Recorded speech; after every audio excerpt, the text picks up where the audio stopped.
Hello and welcome to Video Game Hangover. I'm Randy Dickinson and I'm in Harrisburg, Pennsylvania. Hello, I'm DJ Ross. I'm in Mountain View, California. On every episode of Video Game Hangover, we talk about the games that have been keeping us up at night.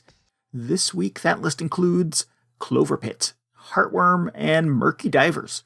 Ooh. Are these spooky? They're all kind of spooky. They're a little spooky. There's some living up to our happening. Spooky month commitment here. Yeah. Yeah. We don't promise you much at Video Game Hangover, but October, we're going to play some spooky games. Yeah.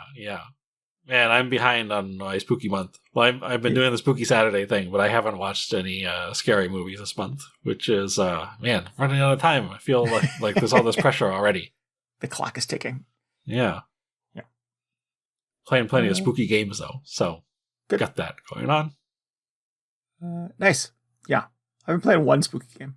Ooh. It's because it's not that spooky. Like a couple of them? Yeah. 2, 3. 2, 3? Yeah.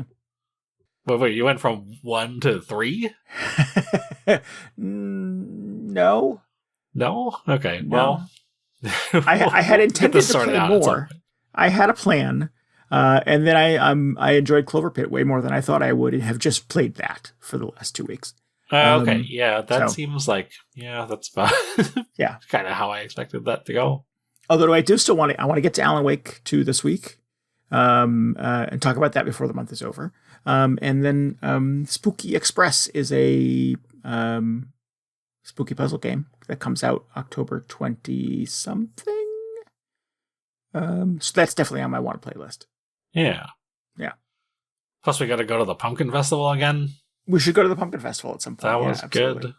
Yeah. And there's a new Peak patch, and that game's kind of spooky. Oh. I didn't realize there was a spooky patch for that. I don't know if it's a spooky patch, but I've seen videos of like a monster chasing a guy up the side of a mountain. That you and I did not encounter. That is new, yeah. Yeah, we didn't play that before, but it was he was being eaten while his friends stood by in horror and watched. And I don't know if it's part of the new update is called the Dilly Dally update, so I'm not sure if it's part of that or if that it's... That doesn't sound spooky. No, not at all. Or if it exists in the game and we just didn't find it. But so yeah, we should play Peak at some point as well. Yeah, it's a good game. I say that sounds like something out of Content Warning, not Peak.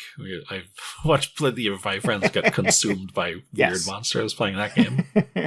Yeah, that is that's kind of the headline for that game, I think. Yeah, but as you were describing it, I was like, I wouldn't say I was looking on in horror. It was more like, oh my god, you getting this? This is great. Keep recording. And then run. Yeah. Could you get eaten more by any chance? Slower and make a lot of eye contact. Oh man, for the likes. If that game is doing anything for the spooky month. You would think that feels like we're talking about content warning for our listeners. This is For those who don't know, like a game where you go into a spooky depths and film your friends doing stunts and maybe occasionally getting eaten by monsters. I was gonna say it feels almost redundant. Like they don't need to do anything, but no. They could just like double down on it. Sure, it's like now timing, even spookier. Yeah, extra likes or whatever is in the game. Yeah. Twice as many monsters. I don't know. That might be too many. Just based on our experience playing that game. Yeah. I played a little bit of Strange Horticulture this weekend. Oh, cool. And there were some jack-o'-lanterns on the shop shelf. And I was like, are those there all the time? That feels like it could be a spooky season thing. I don't know if I remember that. No. Okay, yeah, some games just add it in secretly, like Murky Divers, which we haven't even talked about yet. We will. Right. I played that again this weekend, and the whole submarine had like a Halloween theme going on. And it was the same sort of deal as Content Warning, where I just thought, well, this seems like unnecessary. Like it was already very kind of creepy. I don't know how much the Halloween decor adds to it. But I do like to see that. I do like to see games doing that. Yeah, definitely. Oh, that's funny though, because we had just played it like 3 or 4 days prior, and there was none of that. So, Yeah, that was the only reason I knew. That I mean, if I hadn't played it with you that one time, and I just logged in this weekend, I would have just thought, oh, we just have a Halloween submarine for some reason. It's always decorated for Halloween, like my house. Yeah. Yes. Yeah. Like my florist shop, whatever that thing is called. Yeah. Cool. We do. We want to get to Murky Divers and some other spooky games, but we should get a couple of show announcements out of the way at the top here before we dive too far into the content here. Yes.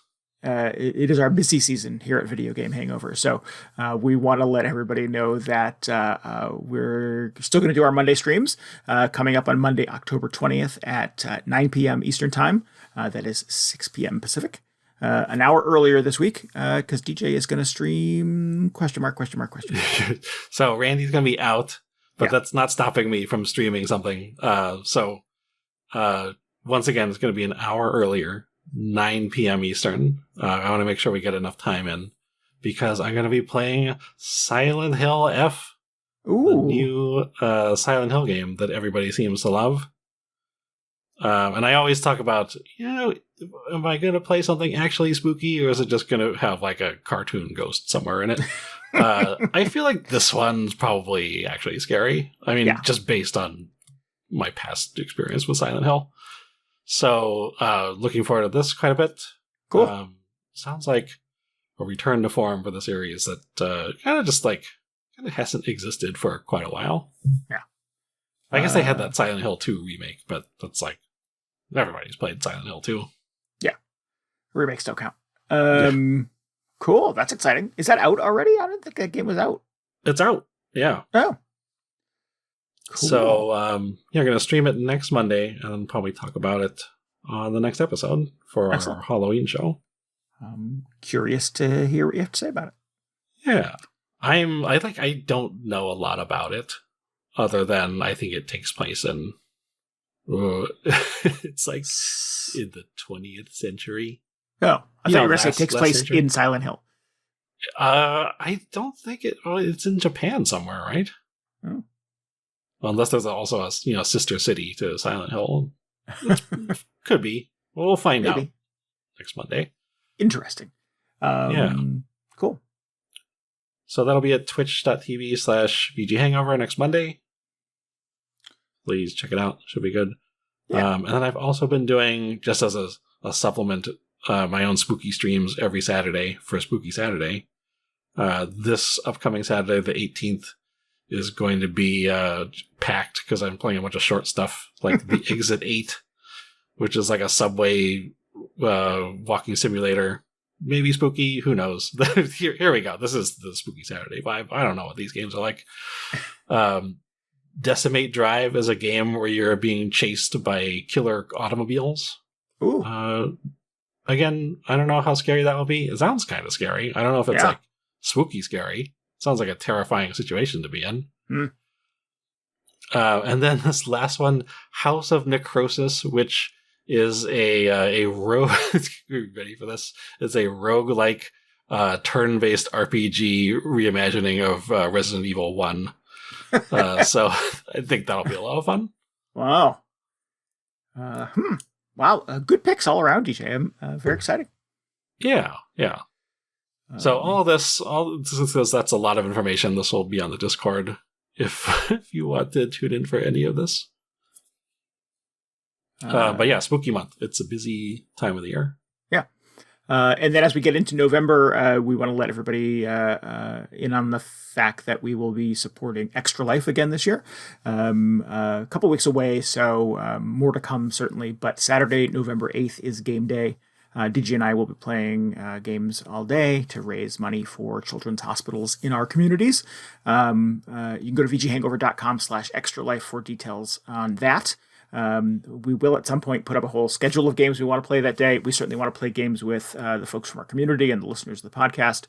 So if there's a co-op experience or a multiplayer experience that we're diving into, we'd love to get you in there too. Yeah. So more to come on that. But that's Saturday, November 8th is game day. So mark that on your calendar. Save the date. Yeah. Should be a lot of fun. And if you want to tune in, we're going to be there all day. So it doesn't matter if you have plans. No excuses. Yeah, good. That's the charitable way to approach it. Is there's no excuse. You have to show up. Yes. Yeah. Yeah. I mean, if you don't, it's fine. We're not going to hold a grudge or anything. No. But it would be nice. It's always nice to see people drop in and kind of cheer us on.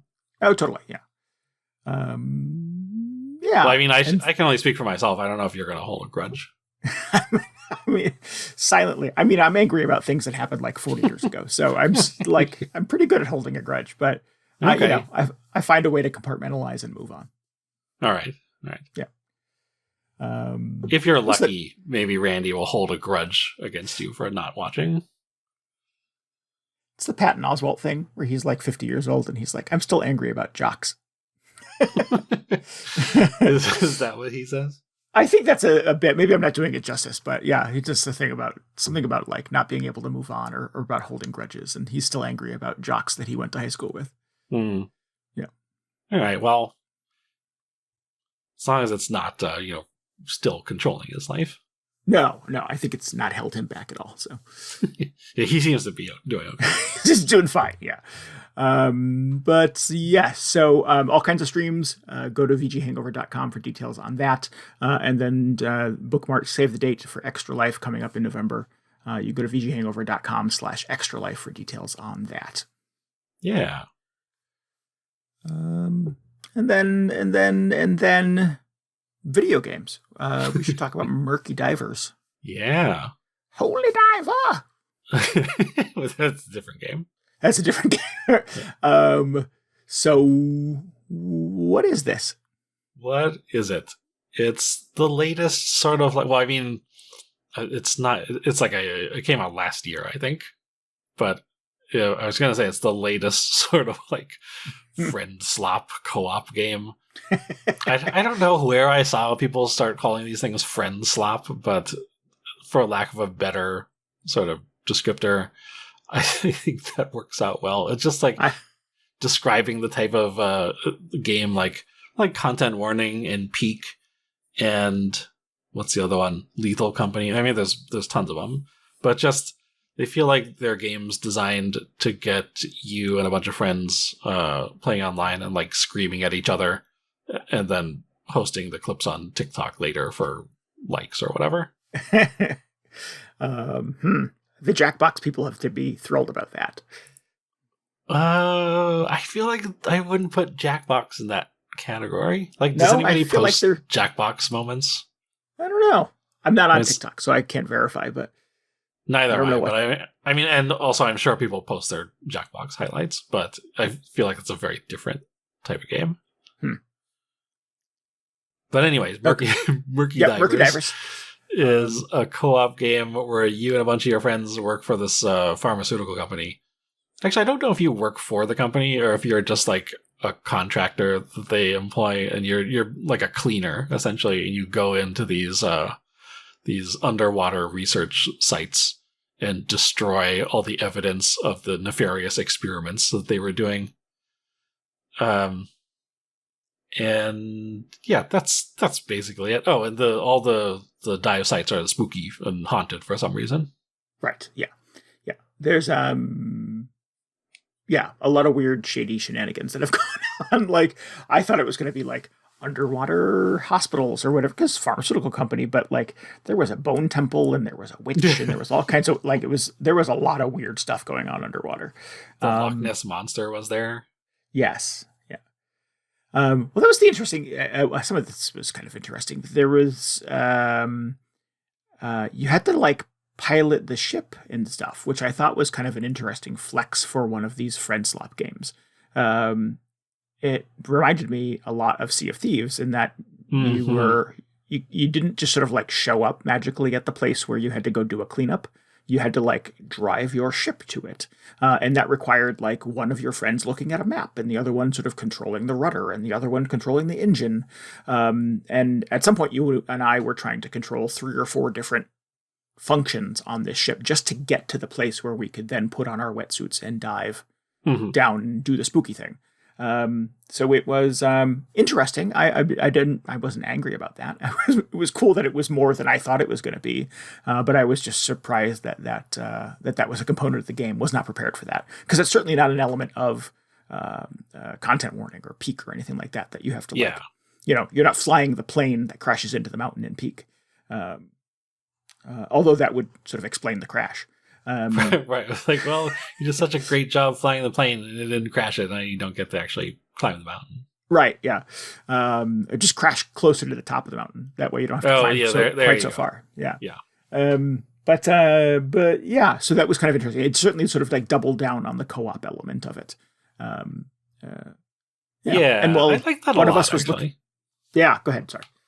Oh, no, I was just saying, I like that aspect of Sea of Thieves, or like, it's like my friends kept comparing it to Space Team, which is not exactly the same thing you're doing, but I could see how it could be similar, because it's, again, a lot of yelling back and forth. Or maybe like Star Trek Bridge Crew, where everybody's got their own station, and somebody's the captain and directing people or whatever. But the one that I thought of, and I thought you and I had played this, I think, is Lovers in a Dangerous Space-Time. Yeah. Where you had a little round spaceship, and you and your buddy had to like run up and down stairs to like man the controls and to fly the ship and to steer and to, there's a big dragon on the right side of the ship, so somebody has to climb the ladder to control the guns that sort of like protect you and put the shields up and stuff like that. So you're doing all of the jobs on a spaceship with your co-op partner, just sort of running around covering different stations. What I liked about Murky Divers is that it actually gives you a different size submarine depending on how many people are playing. Actually, I don't know if it forces you to a specific sub, because when I played this later, my friend and I were playing together, and we ended up on like the medium-sized submarine, which is like, it should be like, that's like a 3-person minimum crew, and we were 2 people.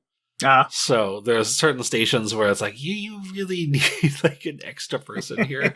Whereas when we played it, we were on the 2-man sub, and everything was very nice and conveniently located.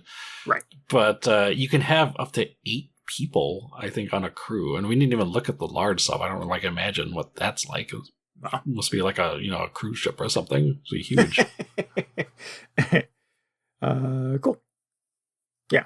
But it's nice that it adapts to you and makes your lives a little easier, because trying to pilot the medium sub, which is 2 people, was kind of a cumbersome experience at times. Right. Sea of Thieves did that too, right? There were different classes of ship you could pilot. Yeah. They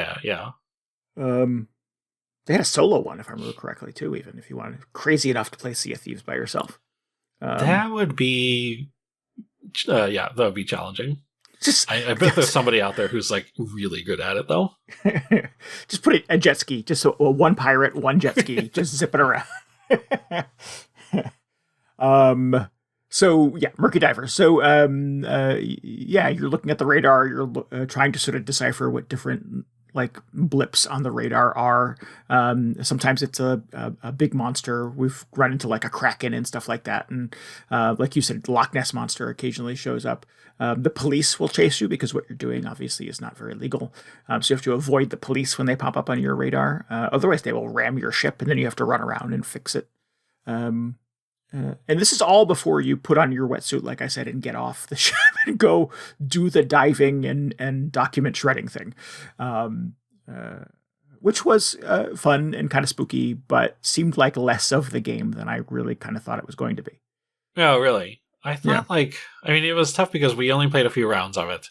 Yeah. And a lot of that was just sort of learning what we should be looking for and sort of what to expect down there, because there are a bunch of times when we would really just immediately run into some weird monster that would like kill one of us, essentially. And I was like, oh, okay, well, that felt a little bit more like content warning, where we would just have a bad run and somebody gets killed right away, and there's not a lot the other person can do other than maybe they have to go back to the ship. Maybe it's that bad. But in some cases, maybe it's more like, oh, you died, huh? Well, let me see how much more like evidence I can recover while you're just, dead and spectating or whatever. While the Kraken is picking over your bones.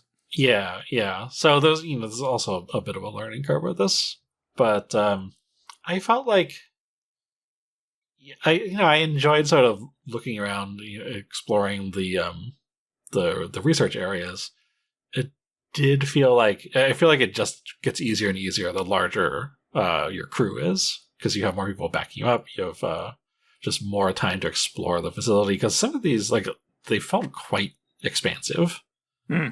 Like, I feel like we were only able to get maybe 1 or 2 rooms in, and just the combination of monsters lurking around and our just lack of understanding of these places. And, you also have limited oxygen and health, so you can only be down there for so long before you have to go back to the sub and recharge anyway. That I feel like we just scratched the surface on a lot of these expeditions. Cool. So you got further when you played later? Well, I think we got about the same. Yeah. Sort of made about the same amount of progress. Like, we would typically recover like 2 or 3 things, 2 or 3 pieces of evidence, or like body parts. And move on to 1 or 2 more dive sites before eventually getting, caught by the police or just murdered by some monster.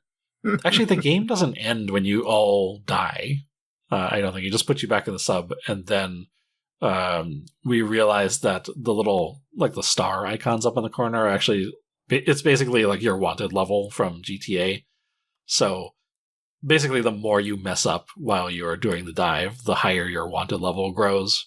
And then once that fills up, like, the police just show up and end your game. So you have to be kind of sneaky while you're down there. You have to be kind of careful.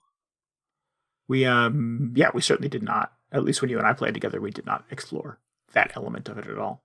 Yeah, there's a lot to learn. There's a lot you need to sort of understand about the game, which it does not really put out there. You kind of have to learn by doing, which I feel like it's interesting. It's like very satisfying to understand or like learn how part of the game works, but it does make the first few rounds you play a bit confusing.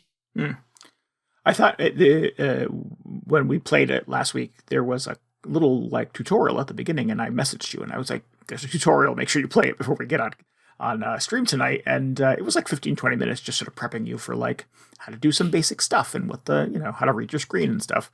I figured that was sort of enough to kind of get us started, but then once you and I actually got into the game, there was quite a bit more to try to figure out.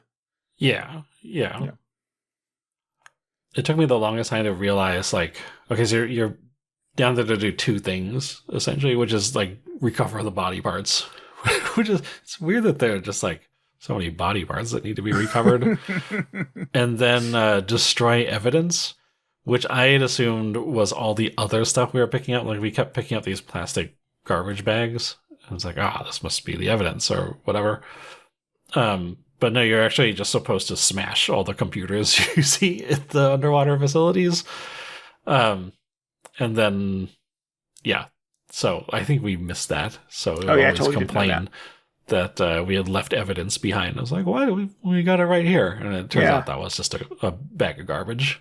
Huh.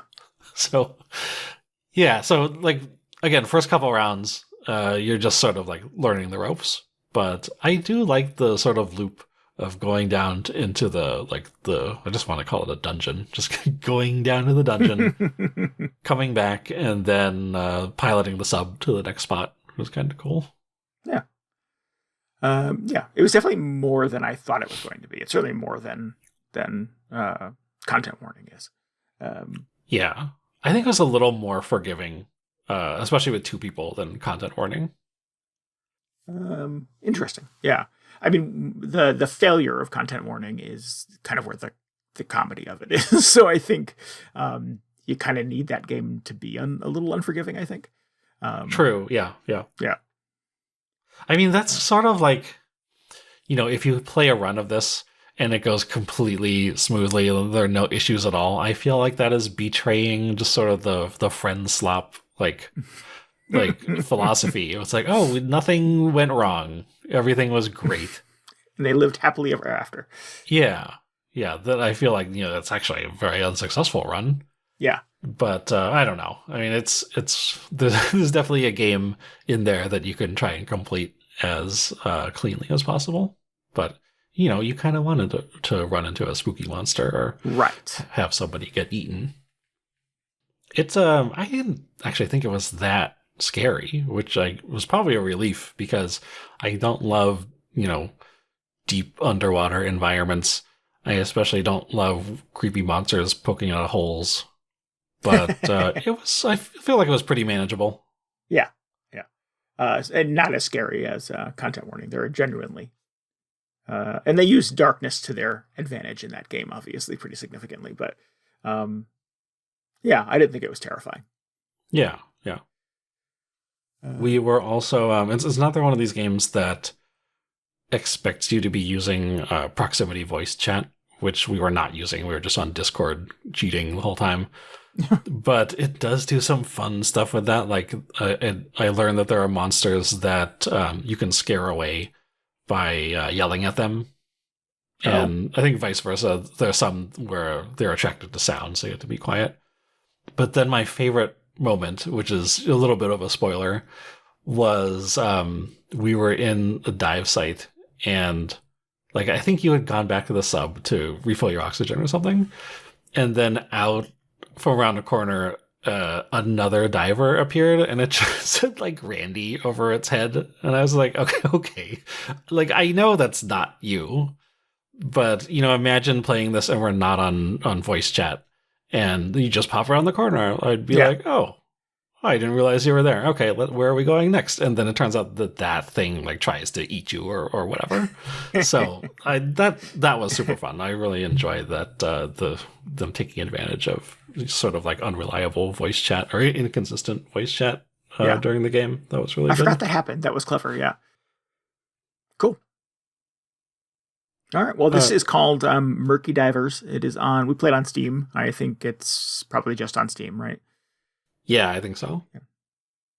I really enjoyed it, and I think it's a little easier to just continue playing than content warning. You definitely need a second person in content warning. I think you could even play Murky Divers solo if you were feeling like it. Oh. But if one person dies in Murky Divers, it's not the run ender that it is in content warning. Plus the time limit. There's that 3-day time limit in content warning. It feels very strict. In Murky Divers, you can kind of stretch it out depending on how much police attention you attract. Yeah, I forgot about that. We didn't get past the 3rd day very often. No, yeah, it was that's a fairly difficult game. Yeah. Cool. All right. Well, it was kind of a fun discovery. I had not heard of that before we landed on it for last week's stream. Yeah. Weren't you the one who found it? Yes. I think it was just Googling, what are the best co-op spooky games 2025. Yeah. Okay. I was going to ask if you had some secret spooky co-op list that you're pulling from. Yeah. We'll tell everybody too that if this interests you, it's cheap. I think it was only around $5 or $6. Does that sound right? I think it's 10 on Steam, but not terrible. Yeah. Feels like it could have some longevity if you can get into it with your friends. Well, cool. Yeah. What else? What have you been playing? What's CloverPit about? What's CloverPit about? I kind of know what it's about, but I just want to, what's your experience been like? This is CloverPit is the Balatro thing where they turn every classic border card game into a roguelike. CloverPit does that with a slot machine. But this is it's so much more than just the slot machine, though, it seems like. Kinda, yes. So I think that's sort of the reductive, kind of easy take on it. It's actually, I think it has quite a bit more in common with Inscription. In CloverPit, you're in a cell, you're locked in a room, and you are told that you have to raise money by playing the slot machine to kind of buy your way out. So it's a little dark. It's got kind of PS1 kind of blocky, chunky visuals, but it's kind of gross. Everything is a little rusty, a little grody. There's a lot of like threats of bodily harm and a lot of dark things that you start. So you have kind of the slot machine is your standard like cherries and bars and treasure chests and what else, lemons and things like that are sort of on the reels. But every now and then you can pull a 666. And that's kind of not a fail state, but it does sort of mess with your money. And there are ways that you can sort of like use that to your advantage and disadvantage. It's not necessarily a game over, but it does make it harder for you to continue. As you finish each round, you have different antes that sort of go up in increasing fashion. We have to make more and more money, so you have to start kind of manipulating the game a little bit. The game gives you access to Lucky Charms that you can kind of buy with tickets that you win from playing the game that allow you to kind of manipulate the stakes a little bit. You can, certain artifacts will allow you to kind of like, and I'm calling them artifacts because that's what they're called in Slay the Spire. It's CloverPit calls them Lucky Charms.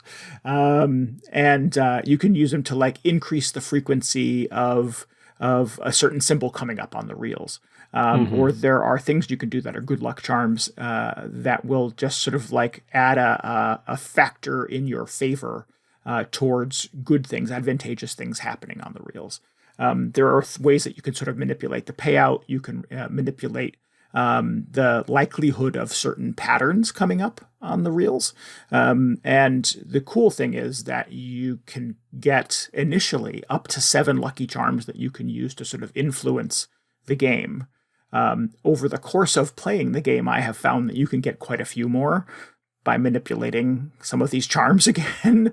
And all of these feel like kind of interesting ways of messing with kind of the mechanics of the payout and of how likely certain symbols and certain patterns come up on the reels.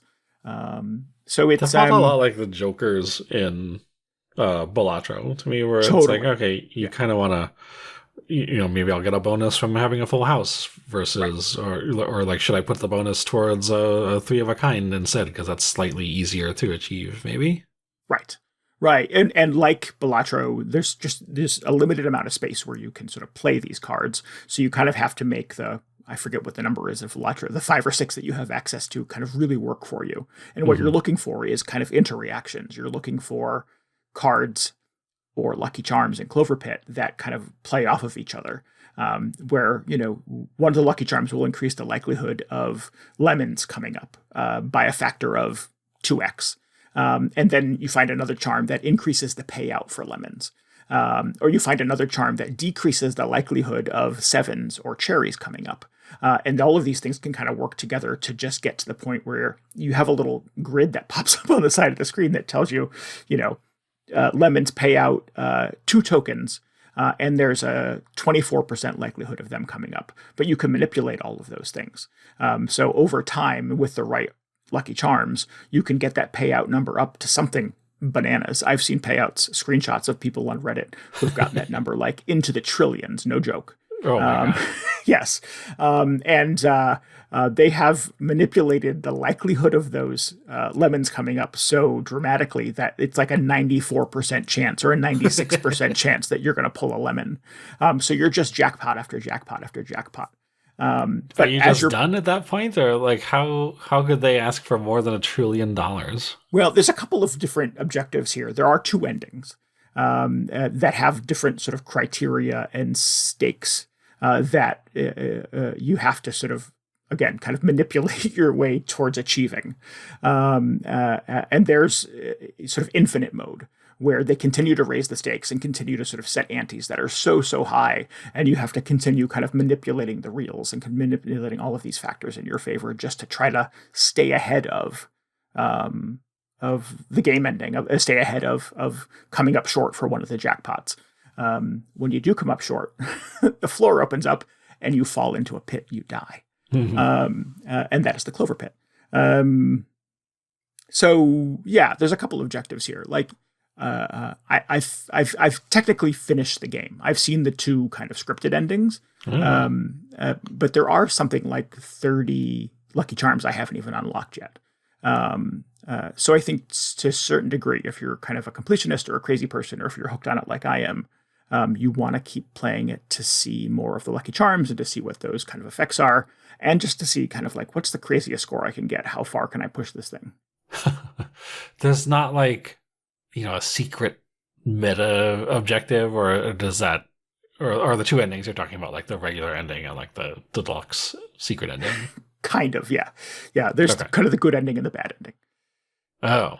Yeah. Wait, what is it like? Okay. Well, I was thinking like, in Slay the Spire, there's the 3-act ending versus the 4-act version. Right.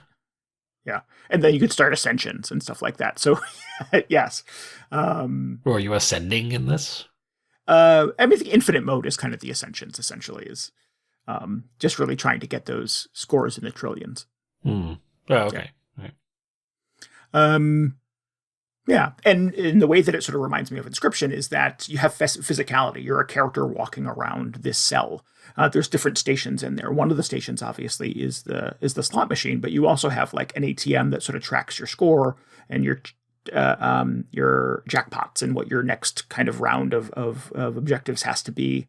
There's sort of the ticket machine that spits out tickets, Clover tickets, essentially, that you use to kind of buy Lucky Charms. There's the little interface where you can buy charms. There's a little computer that every now and then it'll say, "You've got mail," in a creepy voice. And it will explain to you what a new Lucky Charm you've unlocked has done. There's a telephone that occasionally rings, and there's a mysterious character on the other end who will offer you interesting things that will, sometimes they're good, sometimes they're bad. Sometimes they're like, "Hey, I'll zero out your jackpot, but I'll give you twice as many Clover tickets as you have in your hand." And the Clover tickets allow you to buy more Lucky Charms. And some of them are just in his favor. They're not good deals for you at all. So you have to kind of choose carefully what you do. So all of these like weird, again, a little bit like Slay the Spire, a little bit like Balatro, you're looking for kind of different ways that kind of like break the game, just enough for you to kind of stay ahead of the ever increasing odds in a lot of ways. So yeah, there's drawers where you could stash things. You can unlock those over the course of kind of the early gameplay so that you can kind of carry certain artifacts that you like. Well, not necessarily into future games, but you don't necessarily, if you have something really, really good and it doesn't serve you right away, you can put it in a drawer and save it for later. And there's definitely kind of different metas to this. I've been on Reddit and people are like, "Oh, I found the perfect lemon build," or "I found the perfect interest build." And like, these are the 3 or 4 artifacts that you really need kind of in the first 3 levels to get your lemon build off the ground. And you can start manipulating the interest because you get 7% interest on everything that you put into the ATM initially.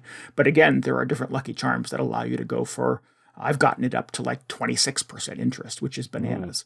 So then it's less about continuing to do good on the reels, but continuing to just put money into the ATM so that your payout on interest is so good all the time that you're just staying ahead of the new objectives. I found a little Lucky Charm that puts a modifier on, I forget what it was, bells when they come up on the reels on the slot machine, that anytime you get that little charm up in the corner, it pays you immediately half of what you have in interest. And I'm like, oh, well, there's another. You want that all the time. I want that all the time. And there's a tool that I can use that increases the likelihood of that. So like it's a 20% chance of you getting this little token that increases, not increases, but pays you half of your interest immediately. There's another tool that will manipulate that to 40%. And I'm like, well, can I get it up to 60? Is there an 80%? So again, just constantly looking for tons of weird kind of interactions between all of these Lucky Charms to break the game in your favor and hopefully stay ahead of whoever is on the other end of the phone. Mm-hmm. Yeah. I saw this and I like watched some streams of people playing it. And I was just like, I can't get into this right now. Like I just get myself off of Slay the Spire and just like, I don't know, do I play Balatro again at that point? But I was just thinking like, it looks really interesting though. I'll just wait for Randy to play it because I know he's gonna play it. Yeah, and then I'll just hear how it goes from there. Yeah, I've put a lot of hours in it. I think I'm 8 or 9 hours on this thing, and it just came out. So I have played it a lot over the last week and a half or two. I like it a lot. I'm super hooked on it. I also I like games that sort of like tempt me to like break it or to mess with it. Once I sort of got into the rhythm with Slay the Spire, especially, where I think the thing that kind of unlocked it for me in Slay the Spire is I did one of the daily challenges. Where it was just sort of like giving me tons of artifacts. And normally the artifacts in Slay the Spire, for those who don't know, are pretty rare. You don't come across them all the time. They modify some element of the game in a way that hopefully is advantageous. This daily challenge that I did kind of early on, it was giving me artifacts constantly. Like every time I finished a room, I think I was getting an artifact. So at some point I had just dozens of them lined up across the top of the screen. And it was just, everything was like bananas, like massive success, huge upgrades, tons and tons of things that I would not normally have access to in a normal play of the game. And it just was like, oh man, this game is built to be kind of destroyed or taken advantage of or manipulated. And I love that. And that's kind of what unlocked Slay the Spire for me. It feels like CloverPit is built from the jump. You don't have to wait for a daily challenge. This is the game in a lot of ways, is just manipulating all of these lucky charms in a way that is hopefully advantageous for you, staying ahead of some of these crazy jackpots. So what I'm hearing from that is you're going to be getting on that Final Fantasy Tactics remake any day now.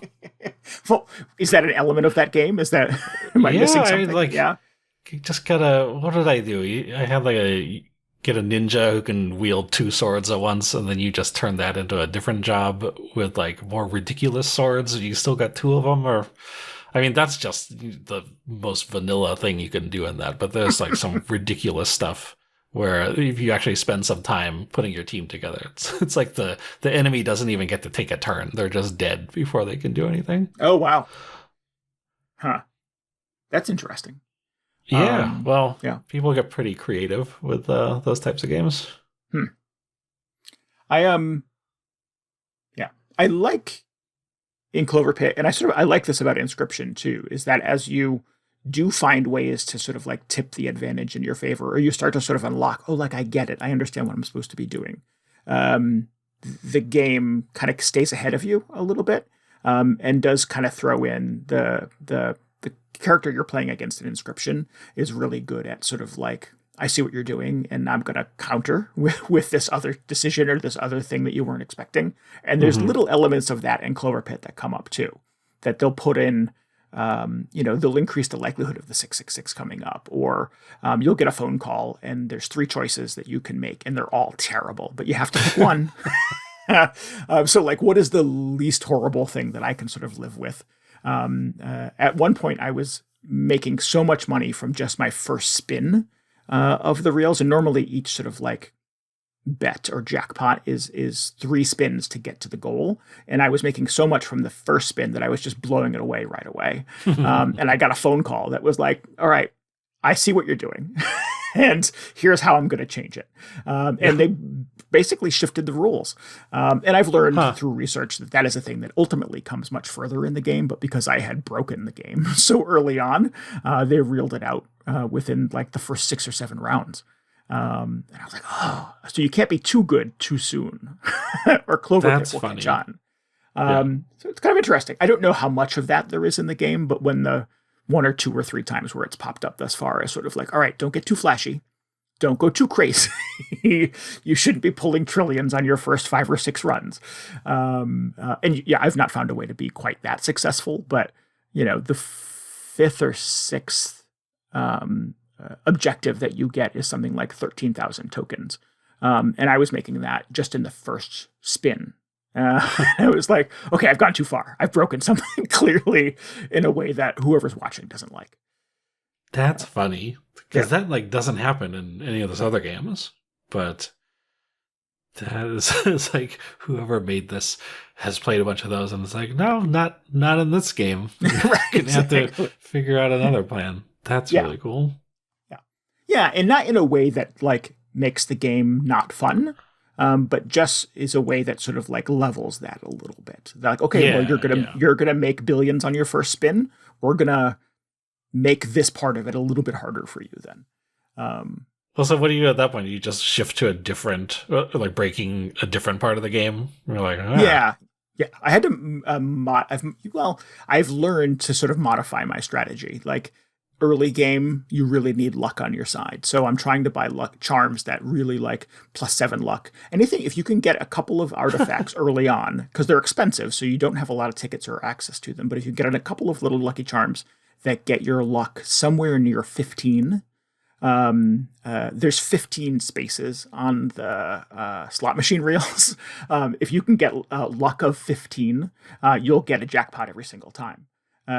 So I found an artifact that does luck of 7 on the final spin.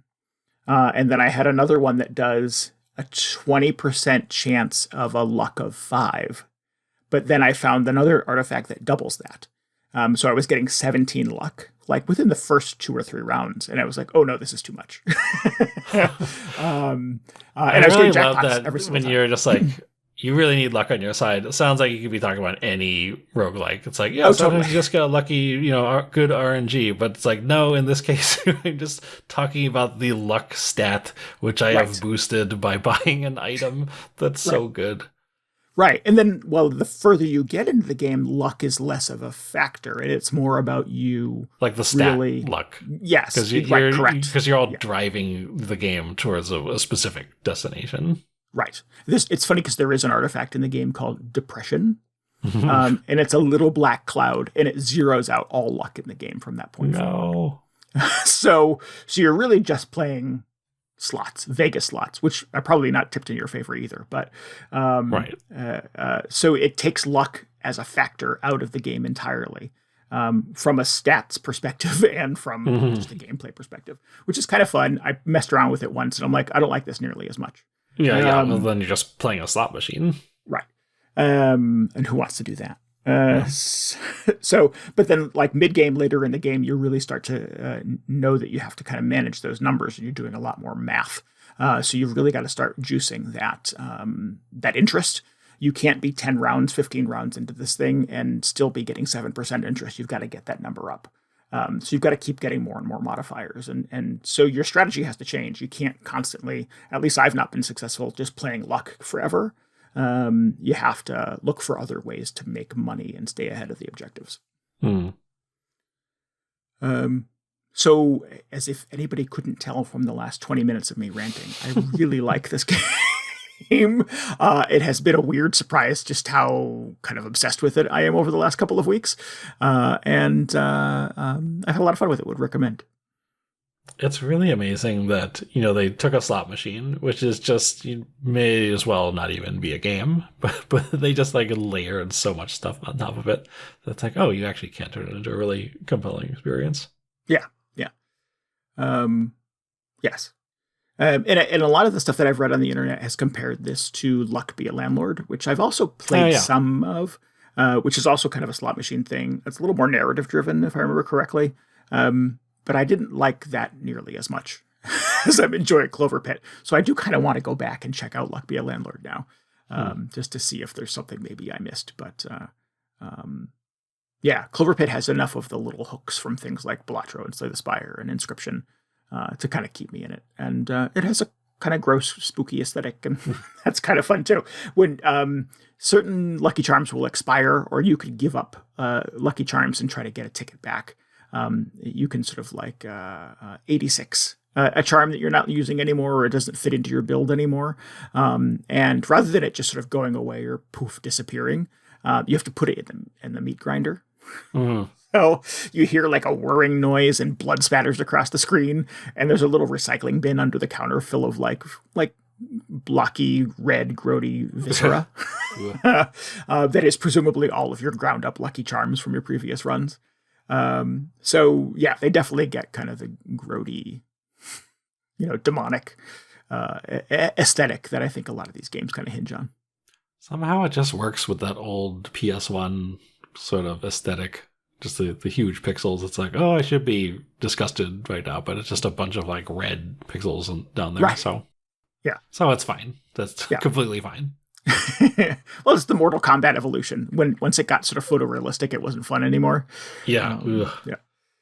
It was better when it was, blocky, bloody effects.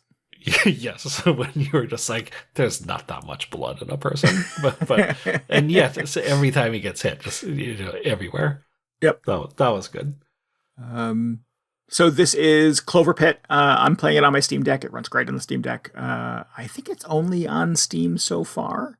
I think it is. I'm waiting for it to show up on something else. Yeah, developer has said that they are working on other platforms, so TBD. How is it doing? Is it like taken off? Are they like selling a lot of them? Yeah, the devs posted on r/games on Reddit a week ago. I think it's been exactly a week. I think it was we're recording this on Monday the 13th. It was last Monday that they posted they had sold 500,000 copies already in like 10 days. It's pretty good. Yeah, it's not bad. So I think it's selling pretty well. Yeah. Nice. So yeah, I don't know what their sort of metric for success is, but they've definitely sort of unlocked something, and there is a very enthusiastic group of people on Reddit right now who are sharing ideas and builds and asking questions and helping newbies and all kinds of stuff. So if you are playing CloverPit and you want a little inspiration or just want to think about the game in a different way or find somebody to chat with about it, go to r/CloverPit. Nice. Yeah.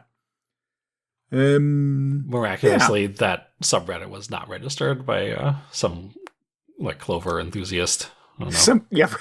Right. Somebody who grow your own Clover pit. Yeah. Clovers, but underground. Anyway. Yeah. Speaking of that crunchy PS1 aesthetic, I played this game Heartworm as part of Spooky Saturday. It was not like, well, it was a little spooky, but it's no, I don't know, it's no Silent Hill 2. No. Yeah, although speaking of Silent Hill, the most hilarious thing about this is just how devoted the developer seems to just replicating the like a PS1 sort of survival horror experience, like specifically Silent Hill, because like when you start it up, it has what I think is the same sort of like content disclaimer that Silent Hill had. Like this, it was like worded kind of weird, but I was like, okay, I recognize that. But the rest of the game, it's sort of what you expect if you played any sort of like PS1 32-bit era survival horror games, Silent Hill in particular, where it's like the real-time 3D graphics. It's not pre-rendered background, so that's also in real time like Silent Hill, but it's just, everything is very low res and chunky, and the pixels are huge. Another fun nod to Silent Hill is that there's like a pre-rendered CG intro movie, and there are like cutscenes throughout the game that are also pre-rendered, which is against what Silent Hill did, but they've done such an amazing job putting these together where it's not like, if you were like Square Enix or somebody who's doing a pre-rendered intro movie for their game today, it just looks incredible. But it's just like if they had made this in 1999. Like the character models don't look amazing, but I mean, they look better than the in-game characters, but they're still not incredible by modern standards. They're just like, oh yeah, it's a PS1 intro movie.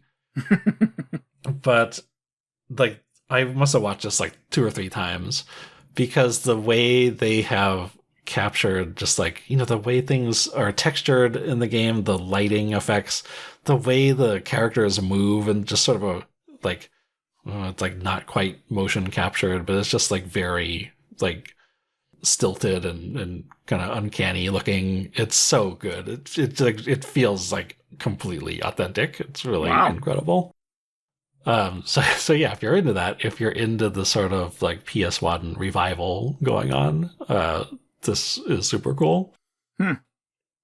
As for the actual game, You're playing as this girl, Sam, whose I think his grandfather has just passed away recently, and she is sort of like trying to get over it. She decides to go to like a haunted house, not like a, I mean like a spooky house, not like a haunted ghost house or whatever, because she learns she learns from reading on an internet forum, which is another very like 90s thing, that there's some sort of like supernatural passage inside the house that could potentially I guess like reunite her with like either her grandfather's spirit or like maybe her grandfather himself or something like that. But this all feels a bit like extreme to go into the spooky abandoned house and try and find this otherworld portal.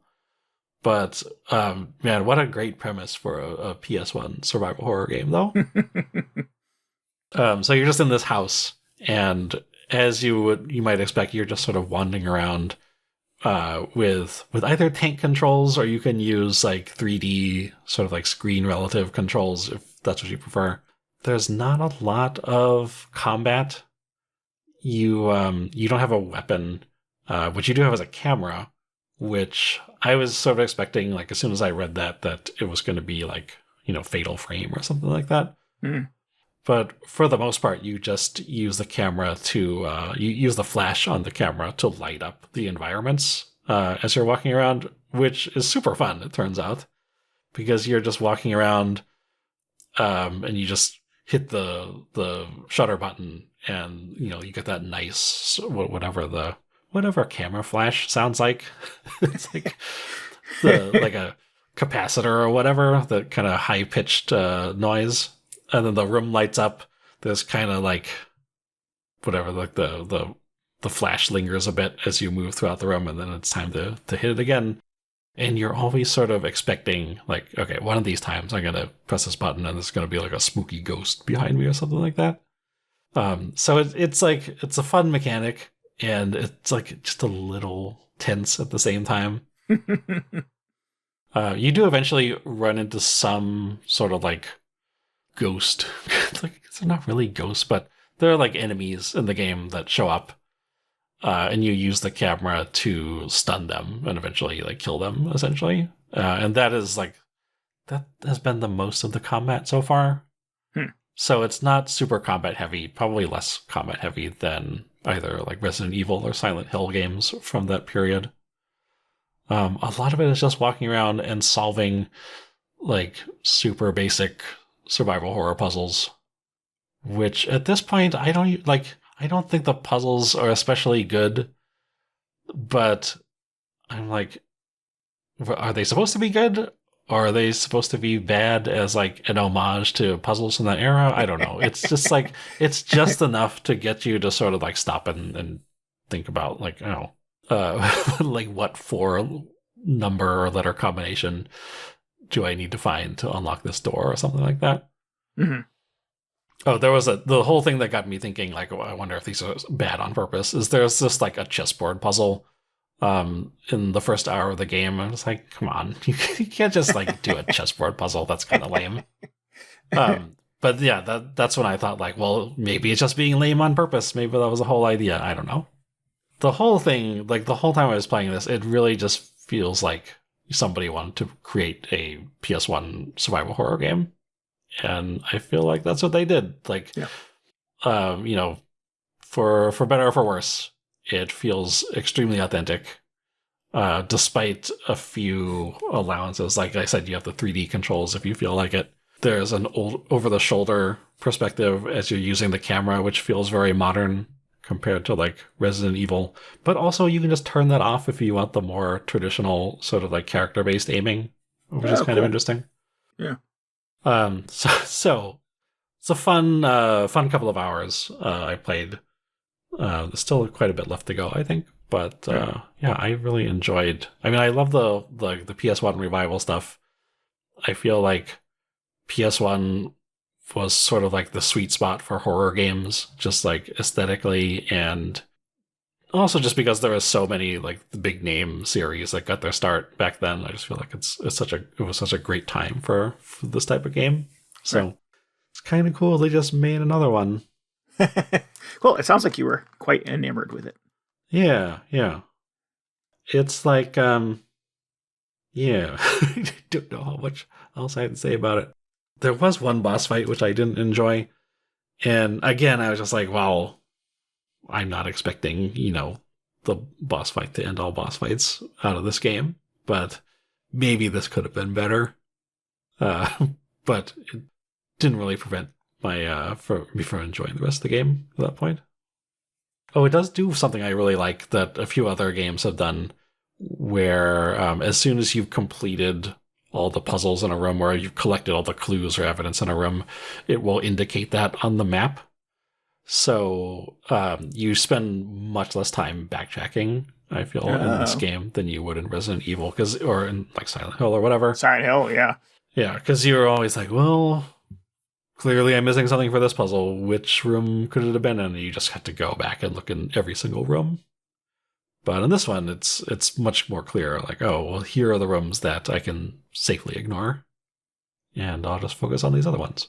And is it sort of like an adventure game structure where you're sort of collecting objects that you have to use in a particular place or a particular way? Or is it more kind of like Tomb Raider puzzle solving where you're trying to find the 4-digit code to the door to unlock it? It's a little of both. Like there are some puzzles that require inventory items. Some of them you have to read a note and, remember something from the note that will like be the code to unlock a door. Nothing super hardcore or anything. Yeah. So not Lorelei with the laser eyes. No, it stops far short of that game. Cool.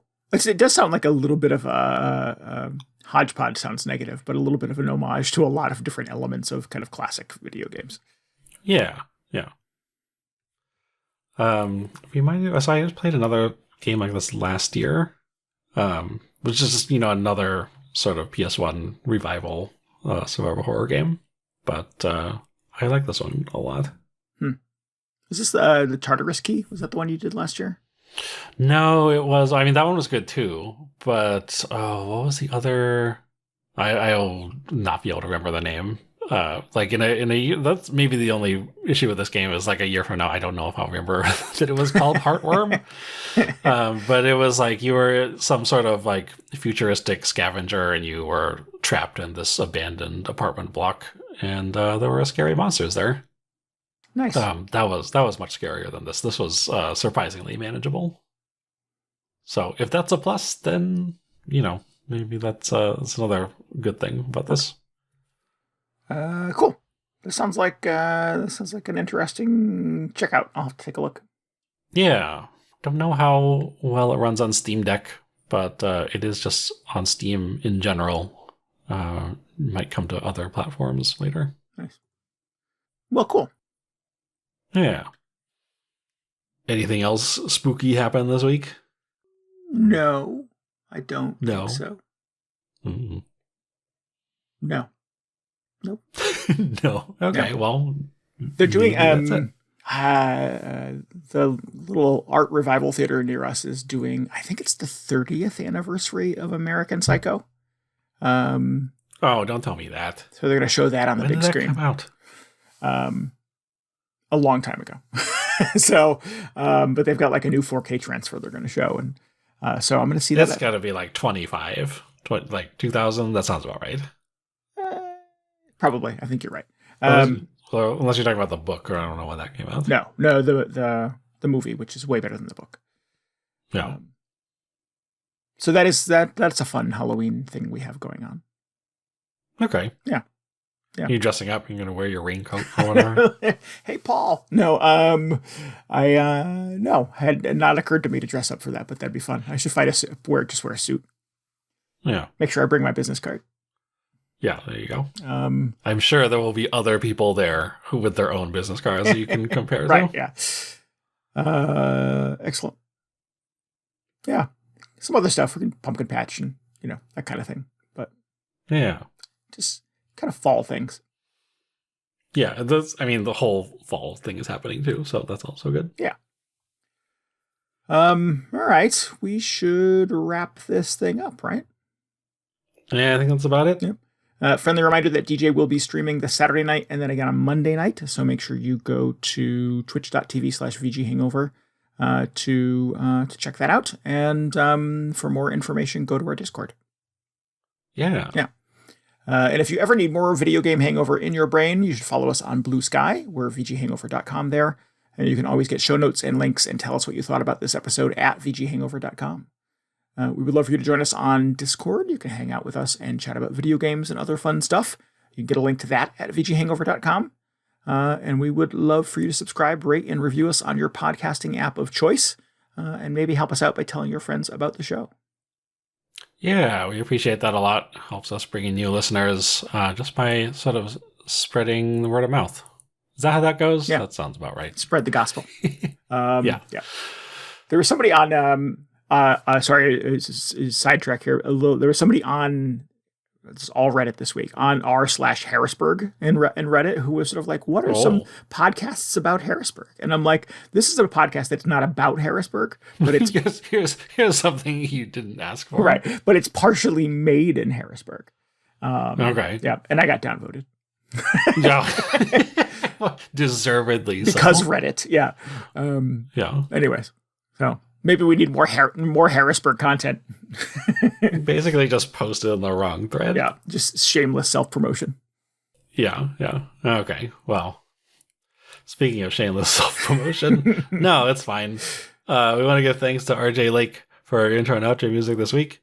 If you'd like to hear more of his work, you can go to spellmynamewithabang.bandcamp.com and download the whole discography.